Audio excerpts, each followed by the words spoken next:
여러분이 매일 하고 있는 등산이나 산책이 오히려 노화를 일으킨다는 사실 알고 계시나요? 많은 분들이 건강을 위해 매일 1시간씩 등산하고 계시지만 특히 60대 후반이 넘으신 분들에게는 그런 운동이 오히려 관절에 무리를 줄 수 있습니다. 오늘은 제가 연구와 경험을 통해 검증한 진짜 장수 비결을 나누고자 합니다. 먼저 구독과 좋아요 눌러주시면 앞으로도 오늘처럼 유익한 영상을 가장 빨리 들으실 수 있습니다. 제 소개를 간략히 드리자면 저는 서울대 의과대학을 졸업하고 지난 수십 년간 노화 및 장수 분야를 연구해온 최정철이라고 합니다. 현재 국제백세인연구단 회장을 맡고 있지요. 사실 제가 장수 연구에 깊이 빠지게 된 계기는 아주 고통스러운 경험 때문이었습니다. 약 20년 전, 당시 저는 73세였지만 암과 당뇨 연구에 밤낮 없이 몰두하고 있었습니다. 건강 전문가로서 다른 사람들의 건강은 잘 챙겼지만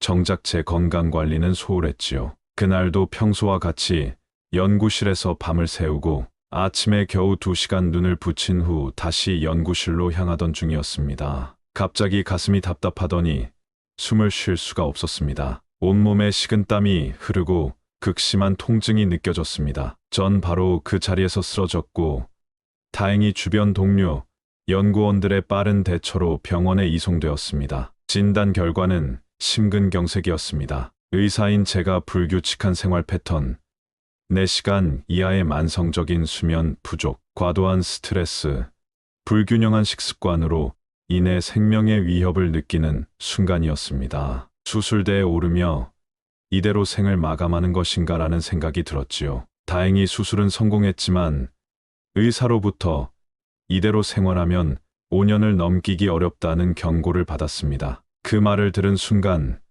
저는 깊은 깨달음을 얻었습니다. 장수 연구를 하는 제가 정작 자신의 수명을 단축시키고 있었던 것입니다. 그 후로 저는 제 연구 방향을 완전히 바꾸었습니다. 이론적인 연구에서 벗어나 실제로 건강하게 장수하는 방법, 그것도 특별한 약이나 비싼 운동기구 없이 누구나 쉽게 실천할 수 있는 생활 습관에 초점을 맞추기 시작했습니다. 20년이 지난 지금 저는 93세가 되었지만 여전히 현역 의사로 활동하고 있습니다. 심근경색으로 쓰러진 그날 이후 제가 개발하고 실천해온 장수 습관들이 효과가 있었던 것이지요. 오늘은 그 소중한 경험을 바탕으로 여러분과 함께 진정한 장수의 비결을 나누고자 합니다. 제가 연구하고 직접 실천해온 장수 비결 7가지를 하나씩 살펴보겠습니다. 이 방법들은 특별한 약이나 비싼 장비 없이 누구나 바로 오늘부터 실천할 수 있는 것들입니다. 가장 기본이지만 마음대로 안 되는 것 첫 번째, 수면 관리입니다. 저는 심근경색으로 쓰러지기 전까지 수면의 중요성을 간과했습니다. 의사로서 수면이 중요하다는 것을 머리로는 알고 있었지만 실천하지 않았죠. 매일 밤 연구실에서 실험하고 겨우 34시간 눈을 붙이곤 했습니다. 나는 특별하다. 나는 적은 수면으로도 충분하다라고 자부했지요. 하지만 제 몸은 이미 비상 신호를 보내고 있었습니다. 만성 수면 부족은 심장 건강에 치명적이라는 것을 제 몸으로 증명한 셈이죠. 병상에 누워있는 동안 저는 다양한 수면 연구 논문들을 다시 검토했고 제 자신을 실험 대상으로 삼아 효과적인 수면 관리법을 개발했습니다. 여러분, 제가 20년간 실천해온 수면 관리법을 알려드리겠습니다. 첫째, 밤 9시 이후에는 스마트폰과 책을 멀리하세요. 많은 분들이 스마트폰의 블루라이트가 수면을 방해한다는 것은 알고 계시지만 저녁에 책을 읽는 것 역시 시신경을 자극해 수면의 질을 떨어뜨린다는 것은 잘 모르시더군요. 제 경우에는 밤 9시가 되면 모든 전자기기와 책을 멀리하고 조명을 어둡게 조절합니다. 둘째, 취침 2시간 전부터는 물 섭취를 제한하세요. 밤중에 화장실에 가는 것은 깊은 수면을 방해합니다. 저는 저녁 8시 이후에는 물을 마시지 않습니다. 물론 입이 마르면 소량의 물을 마시는 것은 괜찮습니다. 셋째, 잠들기 전 복식 호흡 5분. 심호흡 5분을 실천하세요. 이것은 뇌를 편안하게 만들어 숙면을 유도합니다. 제가 직접 개발한 방법인데 배를 부풀리며 천천히 4초간 숨을 들이마시고 4초간 숨을 참았다가 6초간 천천히 내쉬는 방식입니다. 이 호흡법을 5분간 반복한 후 이어서 깊은 심호흡을 5분간 하면 놀랍도록 빨리 잠에 들 수 있습니다. 마지막으로 잠들기 전 오늘 하루 감사했던 일을 떠올려 보세요. 잠들기 전 떠올린 생각들이 우리의 무의식에 저장된다는 사실 알고 계셨나요? 부정적인 생각을 가지고 잠들면 스트레스 호르몬이 과다 분비되어 수면의 질이 떨어집니다. 반면 감사한 마음으로 잠들면 세로토닌과 같은 행복 호르몬이 분비되어 깊은 숙면을 취할 수 있습니다. 제가 심근경색으로 쓰러진 후 이 방법들을 철저히 실천했더니 놀랍게도 6개월 만에 수면의 질이 크게 개선되었고 심장 건강도 회복되기 시작했습니다. 적절한 수면은 면역력 강화, 세포 재생, 기억력 향상에도 큰 도움이 됩니다. 지금 93세인 제가 여전히 명료한 정신을 유지하고 있는 것도 이러한 수면 관리 덕분이라고 생각합니다. 두 번째 장수 비결은 규칙적인 아침 루틴입니다. 제가 의학계에서 50년 넘게 연구하면서 깨달은 중요한 사실 하나는 우리 몸은 리듬을 사랑한다는 것입니다. 불규칙한 생활은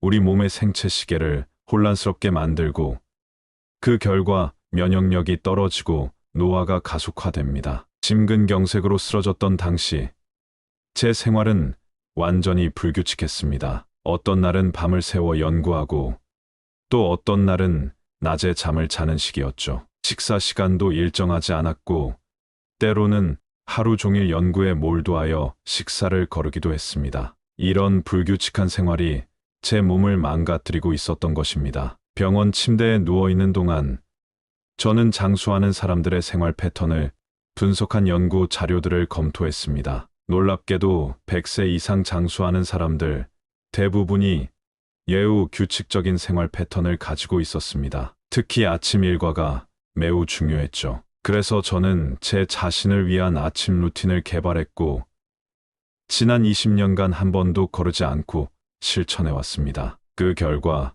73세에 심근경색으로 쓰러져 5년을 못 살 것이라는 예상을 훌쩍 넘어 93세가 된 지금도 건강하게 살고 있습니다. 제 아침 루틴을 여러분과 공유하겠습니다. 첫째, 매일 같은 시간에 일어나세요. 저는 매일 아침 6시 30분에 기상합니다. 주말이라고 해서 달라지지 않습니다. 이렇게 일정한 시간에 일어나면 우리 몸의 생체 시계가 안정되고 코르티솔이라는 호르몬이 적절히 분비되어 하루를 활기차게 시작할 수 있습니다. 둘째, 기상 직후 오늘 하루에 있을 좋은 일을 떠올려 보세요. 이것은 아주 간단한 방법이지만 뇌의 도파민 분비를 촉진하여 하루를 긍정적으로 활기차게 시작할 수 있도록 도와줍니다. 저는 매일 아침 오늘은 어떤 흥미로운 연구 결과를 얻을 수 있을까 하고 기대하며 하루를 시작합니다. 셋째,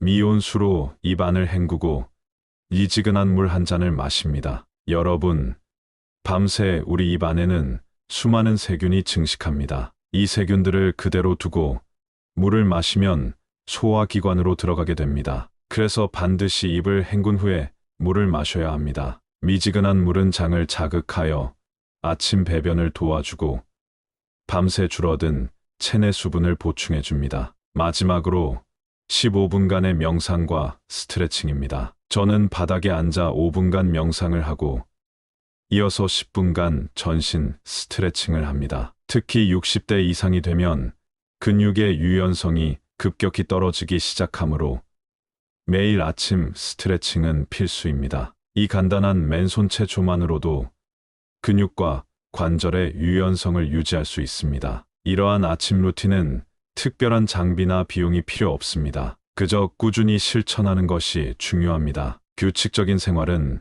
우리 몸이 에너지를 가장 효율적으로 사용할 수 있게 해주고 결과적으로 노화를 늦추는 데 큰 도움이 됩니다. 세 번째 장수 비결은 건강한 식사 습관입니다. 여러분, 사실 무엇을 먹느냐보다 어떻게 먹느냐가 더 중요하다는 사실을 아십니까? 저는 심근경색으로 쓰러진 후 식습관에 대해 깊이 연구했습니다. 전 세계 장수마을을 방문하여 그들의 식습관을 관찰했고 놀라운 공통점을 발견했습니다. 제가 방문한 일본 오키나와, 이탈리아 사르데냐, 그리스, 이카리아 등 장수마을의 노인들은 모두 특별한 식단보다는 특별한 식사 방식을 가지고 있었습니다. 그들은 비싸고 특별한 음식을 먹지 않았지만 어떻게 먹는지에 대한 확고한 원칙이 있었지요. 심근경색 전 제 식습관은 최악이었습니다. 연구에 몰두하느라 식사 시간도 불규칙했고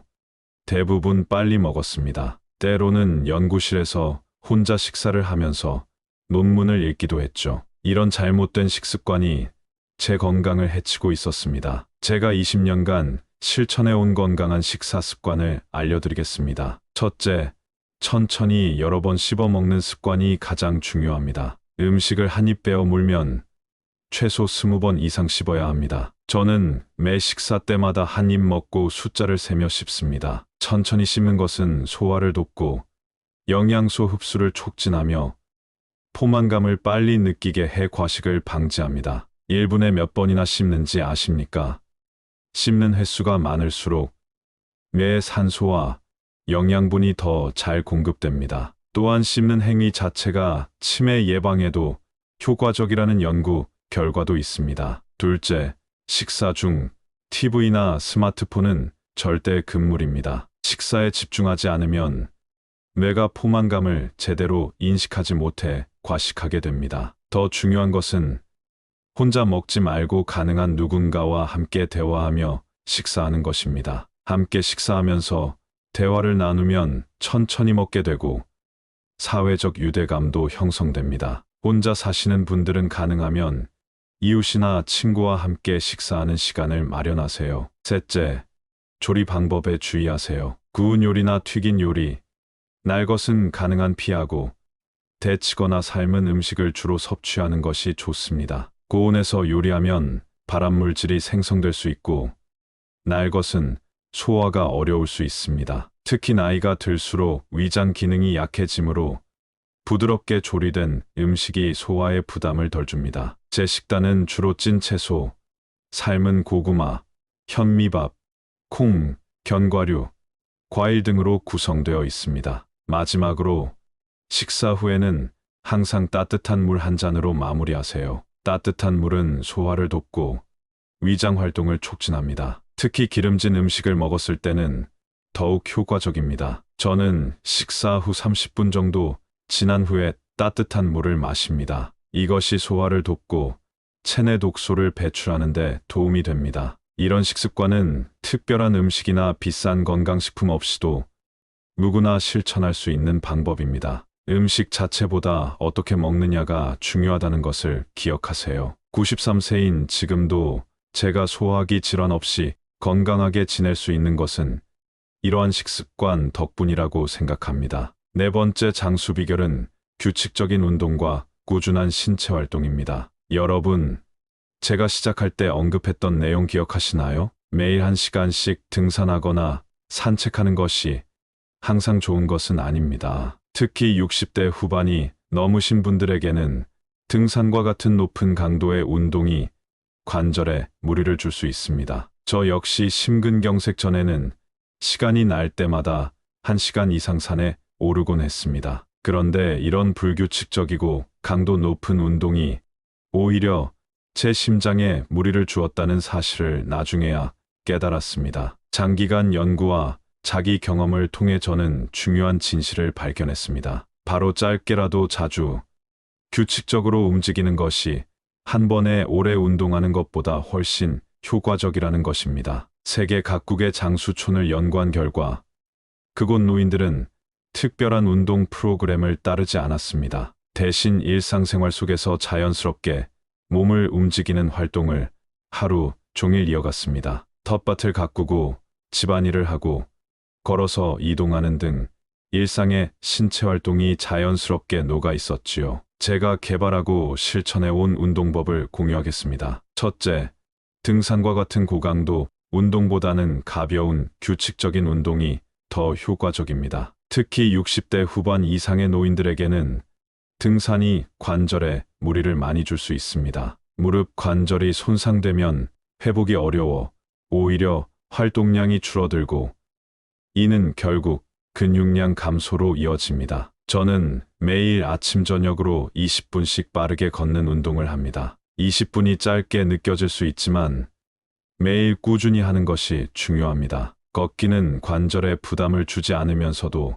심폐기능을 강화하고 근육을 유지하는 데 효과적입니다. 둘째, 텃밭 가꾸기나 집 주변 정원 관리와 같은 활동도 훌륭한 운동입니다. 저는 작은 텃밭을 가꾸며 매일 30분씩 시간을 보냅니다. 몸을 구부리고 물을 주고 잡초를 뽑는 등의 활동은 전신 근육을 골고루 사용하게 해줍니다. 또한 자연 속에서 활동하는 것은 정신적 스트레스도 해소해주는 효과가 있습니다. 셋째, 운동하기 어려운 환경에 있는 노인들을 위한 방법도 있습니다. 거동이 불편하시거나 외출하기 어려운 분들은 집 안에서도 운동할 수 있습니다. 복도를 왔다 갔다 걷기, 창문 열고 닫기, 가벼운 물건 들어 올리기 같은 일상적인 활동도 모두 운동이 됩니다. 저는 병원에 입원했을 때도 병실을 수십 번 왕복하며 운동량을 유지했습니다. 앉았다 일어서기를 하루에 50번씩 반복하는 것만으로도 하체 근력을 유지할 수 있습니다. 마지막으로 운동은 하루 종일 나누어서 하는 것이 효과적입니다. 한 번에 1시간 운동하는 것보다 하루에 10분씩 6번 나누어 하는 것이 더 좋습니다. 저는 아침에 20분 걷기, 점심 후 10분 스트레칭, 오후에 텃밭 가꾸기 30분, 저녁 식사 후 20분 걷기 등으로 나누어 운동합니다. 이렇게 하면 신체에 무리가 가지 않으면서도 충분한 운동 효과를 얻을 수 있습니다. 여러분, 중요한 것은 지속 가능한 운동이라는 점을 기억하세요. 무리한 운동은 오히려 부상과 포기로 이어집니다. 가벼운 운동이라도 매일 꾸준히 하는 것이 장수의 비결입니다. 제가 93세에도 여전히 활동적인 삶을 살 수 있는 것은 이런 규칙적인 신체 활동 덕분입니다. 5번째 장수 비결은 따뜻한 관계를 유지하는 것입니다. 여러분, 놀라실 수도 있겠지만 사람들과 어울리며 건강한 관계를 유지하는 것이 평균 수명을 50%나 증가시킨다는 연구 결과가 있습니다. 실제로 관계의 만족도는 장수의 가장 강력한 인자 중 하나입니다. 저는 심근경색으로 쓰러지기 전 연구실에 틀어박혀 사람들과의 관계를 소홀히 했습니다. 동료 연구자들과는 연구 주제로만 대화했고 가족과의 시간도 충분히 갖지 못했습니다. 병원 침대에 누워 있을 때 가장 먼저 찾아와 준 것은 제가 소홀히 했던 가족들이었습니다. 그때 저는 인간관계의 중요성을 깊이 깨달았습니다. 하버드 대학에서 80년 넘게 진행된 하버드 성인발달 연구를 아시나요? 이 연구는 행복하고 건강한 삶의 핵심 요소가 무엇인지 밝히기 위해 수행되었습니다. 놀랍게도 연구 결과 행복과 건강의 가장 강력한 인자는 명예, 성취가 아니라 관계의 질이었습니다. 좋은 관계를 유지하는 사람들이 더 오래, 더 건강하게, 더 행복하게 살았습니다. 제가 실천하고 연구한 건강한 관계 유지법을 공유하겠습니다. 첫째, 혼자 있는 시간보다 사람들과 어울리는 시간을 늘리세요. 저는 과거에 혼자 연구하는 것을 선호했지만 지금은 매일 시간을 내어 사람들과 만납니다. 경로당이나 노인정을 방문하거나 병원에서 만나는 환자, 의사, 간호사들과 적극적으로 대화합니다. 사람들과의 소통은 뇌를 자극하고 정신을 활발하게 유지시켜 치매 예방에도 효과적입니다. 둘째, 만나는 모든 사람에게 눈을 마주치며 인사하고 친절하게 대화하세요. 제가 하버드 의대에서 공부할 때 교수님께서 해주신 말씀이 있습니다. 눈을 마주치는 것은 마음을 마주치는 것이라고요. 저는 병원에서 만나는 모든 사람, 청소 직원부터 병원장까지 눈을 마주치며 인사합니다. 이런 작은 행동이 옥시토신이라는 행복 호르몬을 분비시켜 면역력을 높이고 스트레스를 줄여준다는 사실 알고 계셨나요? 셋째, 대화할 때는 상대방의 말을 경청하고 왜라는 이유를 따지기 전에 그럴 수도 있겠다라고 상대방을 존중하는 자세를 가지세요. 심근경색 전에 저는 모든 것을 논리적으로 따지고 비판적인 태도를 보였습니다. 하지만 이제는 먼저 상대방의 말을 인정하고 받아들이려고 노력합니다. 이런 태도가 관계를 더 깊고 따뜻하게 만듭니다. 넷째, 가족, 친구, 지인과 함께 여행하는 시간을 가지세요. 여행이 어렵다면 자주 전화하고 소통하세요. 저는 매주 토요일을 가족과 함께하는 날로 정해 함께 시간을 보냅니다. 아내와 산책을 하거나 자녀들과 식사를 하고 손주들과 놀아줍니다. 또한 매일 저녁 멀리 있는 자녀나 친구들에게 전화의 안부를 묻습니다. 이러한 소통은 외로움을 줄이고 소속감을 높여 스트레스 호르몬인 코르티솔의 분비를 감소시킵니다. 여러분, 인간은 사회적 동물입니다. 우리는 서로 연결되어 있을 때 가장 건강하고 행복합니다. 외로움은 흡연이나 비만보다 더 치명적인 건강 위험 요소라는 연구 결과도 있습니다. 실제로 외로움은 사망률을 2배나 높인다고 합니다. 93세인 지금도 제가 활발하게 사회활동을 하고 매일 많은 사람들과 소통하는 것이 제 장수의 큰 비결이라고 생각합니다. 혼자 있는 시간보다 함께하는 시간이 더 많을 때 우리는 더 오래, 더 건강하게 살 수 있습니다. 여섯 번째 장수 비결은 건강한 취미 활동을 만들고 유지하는 것입니다. 취미 활동은 단순한 시간 보내기가 아니라 뇌를 자극하고 정서적 안정을 주며 삶의 만족도를 높이는 중요한 요소입니다. 특히 치매 예방에 탁월한 효과가 있다는 사실 알고 계셨나요? 심근경색으로 쓰러지기 전 저의 유일한 관심사는 연구뿐이었습니다. 의학 연구 외에는 어떤 취미도 갖지 않았죠. 하지만 병원 침대에 누워 있으며 깨달았습니다. 인생은 다양한 경험과 즐거움으로 채워져야 한다는 것을요. 회복 과정에서 저는 다양한 취미 활동을 시도해보기 시작했고 이것이 제 회복을 더 빠르게 도왔습니다. 전 세계 장수촌을 연구하면서 발견한 흥미로운 사실은 그곳의 노인들 대부분이 하나 이상의 취미 활동을 갖고 있다는 것이었습니다. 정원 가꾸기, 악기 연주, 노래, 부르기, 춤추기 등 다양한 취미를 통해 그들은 삶의 즐거움을 유지하고 있었습니다. 제가 실천하고 연구한 효과적인 취미 활동을 소개해 드리겠습니다. 첫째, 텃밭이나 미니 정원을 가꾸는 것을 추천합니다. 저는 병원 옥상에 작은 화분을 놓고 허브와 채소를 가꾸기 시작했습니다. 식물을 돌보는 과정에서 생명의 소중함을 느끼고 성장하는 모습을 지켜보는 것이 큰 기쁨이 되었습니다. 또한 흙을 만지는 것은 스트레스 해소에 탁월하며 햇빛을 쬐며 비타민 D를 얻을 수 있는 장점도 있습니다. 심지어 텃밭에서 직접 기른 채소를 먹으면 자신감과 성취감도 느낄 수 있습니다. 둘째,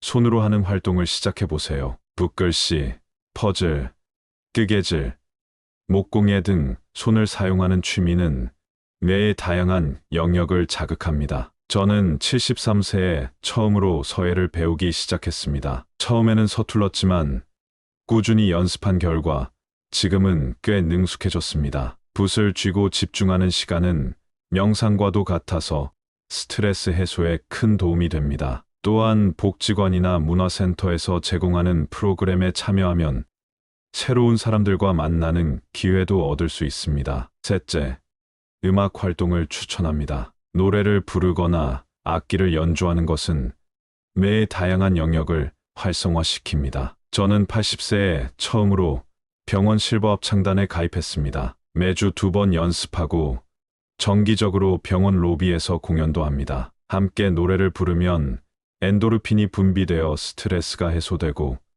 동시에 소속감도 느낄 수 있습니다. 다른 분들과 하모니를 맞추며 노래할 때 느끼는 기쁨은 정말 특별합니다. 넷째, 웃음을 찾는 활동을 하세요. 웃음은 최고의 치료제입니다. 저는 매주 금요일 병원 매 웃음 동호회에 참여합니다. 함께 모여 재미있는 이야기를 나누고 웃음 요가를 하며 마음껏 웃습니다. 15분간 웃으면 혈압이 낮아지고 면역력이 높아진다는 연구 결과도 있습니다. 웃음은 스트레스 호르몬인 코르티솔을 감소시키고 행복 호르몬인 엔도르핀과 세로토닌 분비를 촉진합니다. 여러분, 취미는 단순한 오락거리가 아닙니다. 취미 활동은 정서적 안정, 인지 기능 향상, 사회적 연결, 스트레스 관리 등 다양한 건강상의 이점을 제공합니다. 나이가 들수록 취미 활동의 중요성은 더욱 커집니다. 외로움을 달래고 하루를 의미 있게 보내는데 취미만큼 좋은 것이 없습니다. 93세인 지금도 저는 매일 다양한 취미 활동을 즐기며 삶의 활력을 유지하고 있습니다. 여러분도 지금부터 새로운 취미를 시작해 보세요. 나이가 많다고 늦었다고 생각하지 마세요. 배움에는 끝이 없습니다. 새로운 취미는 삶의 새로운 기쁨을 가져다 줄 것입니다. 7번째이자 마지막 장수 비결은 목적 있는 삶을 사는 것입니다. 이것은 단순히 스트레스를 줄이는 것을 넘어 삶의 의미와 방향성을 찾는 것에 관한 이야기입니다. 여러분, 이키가이라는 일본 오키나와의 개념을 들어보셨나요? 이키가이는 아침에 일어나는 이유를 의미합니다. 장수촌으로 유명한 오키나와 노인들 대부분은 자신만의 강한 이키가이를 가지고 있었습니다. 심근경색으로 쓰러졌을 때 저는 삶과 죽음의 경계에서 중요한 질문을 스스로에게 던졌습니다. 나는 왜 살아야 하는가? 그 이전까지 저의 삶의 목적은 오직 연구 성과를 내는 것뿐이었습니다. 하지만 그것이 과연 충분한 삶의 이유였을까요? 회복 과정에서 저는 새로운 삶의 목적을 찾기 시작했습니다. 목적 있는 삶이 어떻게 건강과 장수에 영향을 미치는지 제 연구와 경험을 바탕으로 설명해 드리겠습니다. 첫째, 삶의 목적은 스트레스에 대한 저항력을 높여줍니다. 스트레스가 없는 삶은 불가능합니다. 중요한 것은 스트레스를 어떻게 관리하느냐입니다. 명확한 삶의 목적을 가진 사람들은 역경과 스트레스 상황에서도 더 잘 견디고 회복합니다. 제 연구에 따르면 강한 삶의 목적을 가진 노인들은 그렇지 않은 노인들보다 심혈관 질환의 위험이 23% 낮았습니다. 둘째, 내가 돌봐야 할 대상을 찾으세요. 손주를 돌보거나 반려동물을 키우거나 식물을 가꾸는 것처럼 자신 외에 돌봄이 필요한 존재가 있다면 삶의 책임감과 의미가 커집니다. 저는 심근경색 후 회복 과정에서 반려견을 입양했습니다. 아픈 제가 오히려 매일 아침 반려견을 위해 일어나고 산책을 시켜야 했습니다. 이 작은 책임감이 제 회복에 큰 도움이 되었습니다. 셋째, 배움을 멈추지 마세요. 새로운 것을 배우고 도전하는 것은 뇌를 자극하고 삶의 의미를 더해줍니다. 저는 80세에 영어 공부를 다시 시작해 국제의학 저널에 논문을 발표했습니다. 85세에는 스마트폰 사용법을 배워 지금은 SNS도 활발하게 이용하고 있습니다. 90세에는 온라인 강의를 시작해 전 세계 의대생들에게 장수의 비결을 가르치고 있습니다. 배움에는 끝이 없으며 나이는 단지 숫자에 불과합니다. 넷째, 감사하는 마음을 기르세요. 매일 감사일기를 쓰는 것은 삶의 긍정적인 면에 집중하게 합니다. 저는 20년 동안 매일 밤 잠들기 전 3가지 감사한 일을 일기에 적습니다. 처음에는 큰일만 떠올렸지만 점차 작은 일에도 감사함을 느끼게 되었습니다. 예를 들어 오늘 아침 보았던 아름다운 일출, 맛있는 식사, 따뜻한 대화 등 일상의 소소한 행복에 감사하게 되었습니다. 연구 결과에 따르면 감사하는 습관은 스트레스 호르몬을 감소시키고 수면의 질을 향상시킵니다. 다섯째, 기부와 봉사활동에 참여하세요. 다른 사람을 돕는 것은 자신의 가치를 확인하고 삶의 의미를 높여줍니다. 저는 은퇴 후에도 주 1회 무료 진료를 계속하고 있습니다. 누군가에게 도움이 될 수 있다는 사실이 제게 큰 기쁨과 보람을 줍니다. 연구에 따르면 봉사활동을 하는 노인들은 그렇지 않은 노인들보다 사망률이 40% 낮았습니다. 여러분, 진정한 장수의 비결은 단순히 오래 사는 것이 아니라 의미 있게 사는 것입니다. 삶의 목적과 방향이 있을 때 우리는 어려움을 더 잘 이겨내고 더 건강하게 살아갈 수 있습니다. 장수는 목적 있는 삶의 자연스러운 결과일 뿐입니다. 여러분도 오늘부터 자신만의 이키가이, 아침에 일어나는 이유를 찾아보세요. 그것이야말로 진정한 장수의 비결입니다.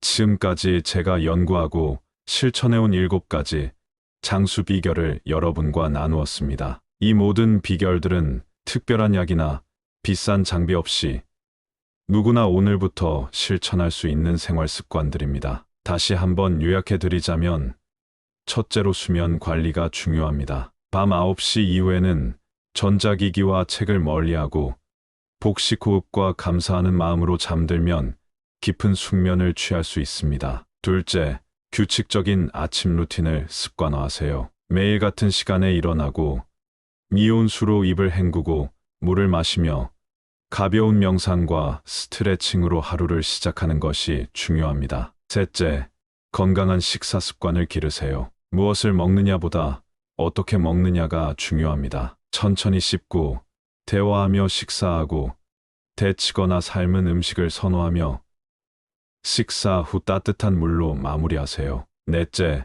규칙적인 운동과 꾸준한 신체 활동을 하세요. 한 번에 오래 운동하는 것보다 짧게라도 자주 규칙적으로 움직이는 것이 효과적입니다. 특히 60대 후반 이상은 관절에 무리가 가지 않는 걷기나 텃밭 가꾸기와 같은 활동이 좋습니다. 다섯째, 따뜻한 관계를 유지하세요. 사람들과 어울리고 눈을 마주치며 대화하고 경청하는 자세가 중요합니다. 건강한 관계는 수명을 50%나 증가시킨다는 연구 결과도 있습니다. 여섯째, 다양한 취미 활동을 만들어 보세요. 텃밭 가꾸기, 붓글씨, 합창단 활동 등은 뇌를 자극하고 정서적 안정을 줍니다. 취미 활동은 치매 예방과 스트레스 관리에도 효과적입니다. 마지막으로 목적 있는 삶을 사세요. 삶의 의미와 방향성을 찾고 돌봄이 필요한 대상을 갖고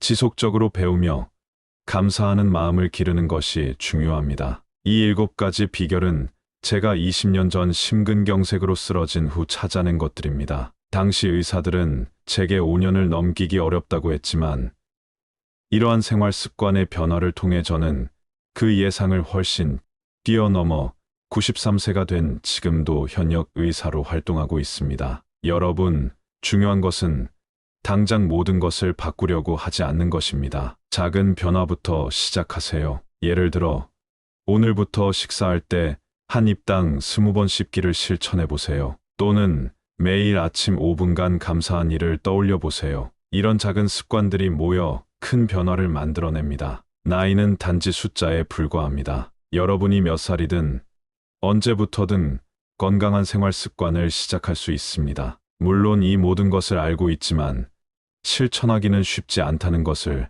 저도 잘 압니다. 가장 기본적인 것이 가장 어렵습니다. 하지만 오늘 첫걸음을 떼는 것이 중요합니다. 저는 이 7가지 비결을 통해 제2의 인생을 살게 되었습니다. 여러분도 오늘부터 이 습관들을 하나씩 실천하신다면 건강하고 행복한 장수의 길을 걸을 수 있을 것입니다. 오늘 제가 알려드린 습관들이 도움이 되셨다면, 한 번 더 마음속에 다짐하는 기회가 되셨다면 구독과 좋아요 눌러주시고 실천해보세요. 감사합니다.